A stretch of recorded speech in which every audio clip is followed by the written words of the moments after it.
Fleet Commander Agran Essel watched the situation unfolding across the planet with a pleasure akin to a poker player who knows he holds all the cards. These humans were dying as fast as the weapons on his 4 scout ships could be recharged. Scout ships.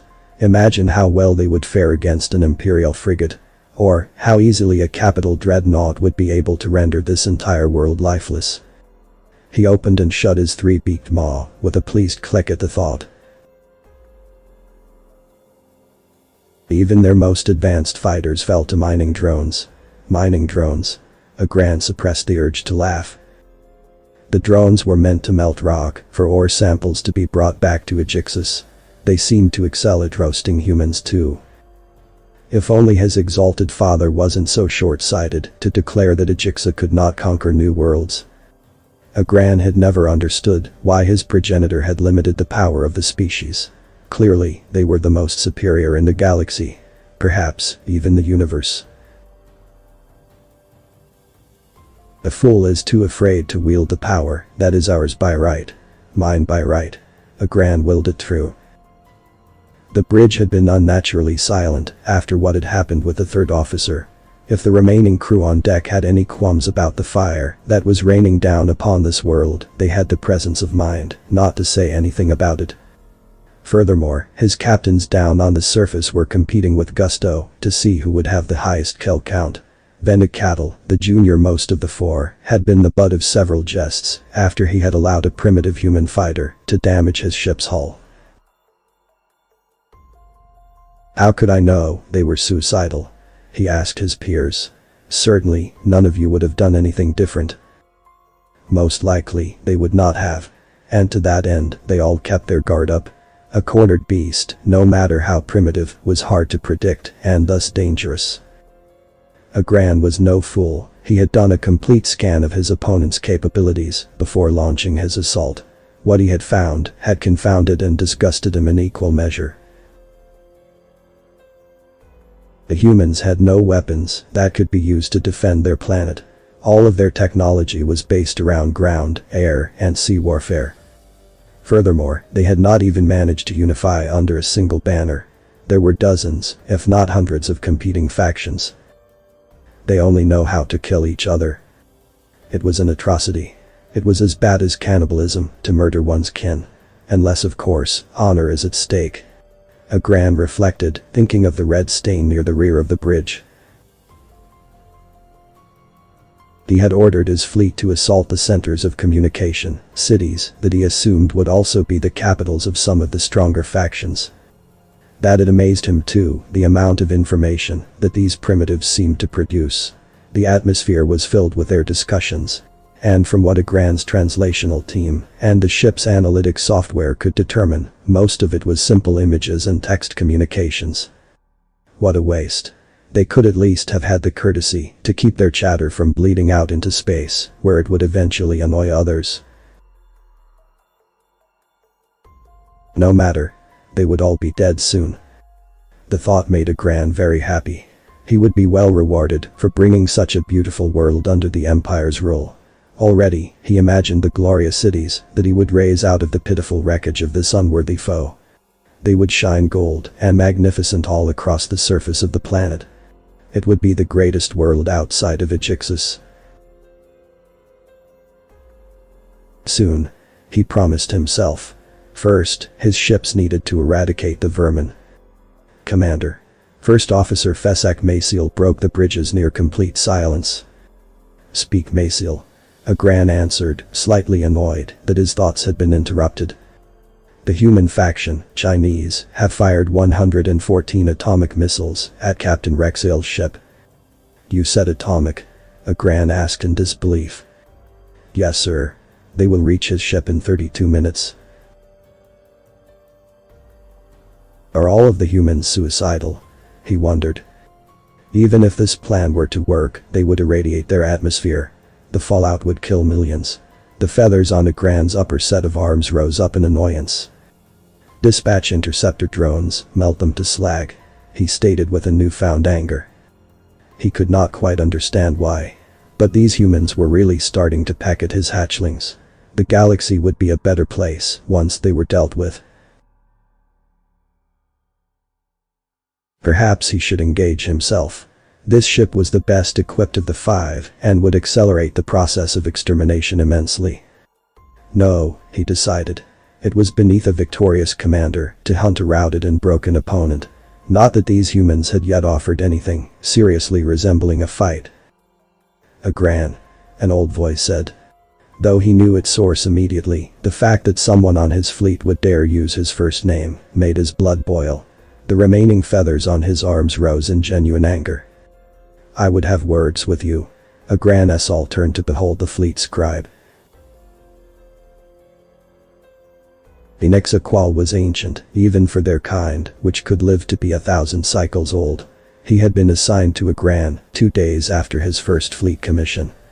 The old bird had been nothing less than a constant source of annoyance, but there were things that even a fleet commander had to accept. There was an old saying that went, "Two things must a ship's captain survive: his foe and his scribe." Agran Essal understood the meaning of the phrase all too well. "Have your words," he spat, clacking his mandibles 3 times in disgust. The older bird, who, having undergone his 8th molting, was now a shade of royal purple, was larger even than the fleet commander. Likely nowhere near as strong, but still, he cut an imposing figure. He stared down upon the commander in the way that a sage might look at an unruly pupil. "This plan of yours will never work," he said simply. Rage was filling every fiber of Agran's being. First, Unixa had disrespected his authority, and now, he was disrespecting his orders. It was unbearable. The fleet commander's talons clutched tightly in frustration. It took all of his self-control not to kill the scribe right now, where he stood. "Why?" he spat through his half-open jaws. "Because." Qual spoke slowly, the way a parent might explain to a child. "You'll never be able to get rid of all of the evidence. It will become known, one way or another, that this place belonged to others. And you took it from them, without even requesting that the Aegixis councils give you a writ of special circumstance to do so. You'll be tried and executed for xenocide." "Old fool. Can you not see how easy their cities burn? They are beyond primitive. I am simply removing a parasite from an otherwise perfect world. The Honor Addict needs not know any better." The old scribe looked at him with something like pity. "If you wipe every trace of them off the surface of the planet, if you dig out every one of their holes and clear every forest and sea of their history, you'll still miss something. Their bones will be found, their ancient structures, buried deep beneath the ground, will be uncovered. Questions will be asked, and you'll have no answers." Agran could feel his temper growing hotter by the moment.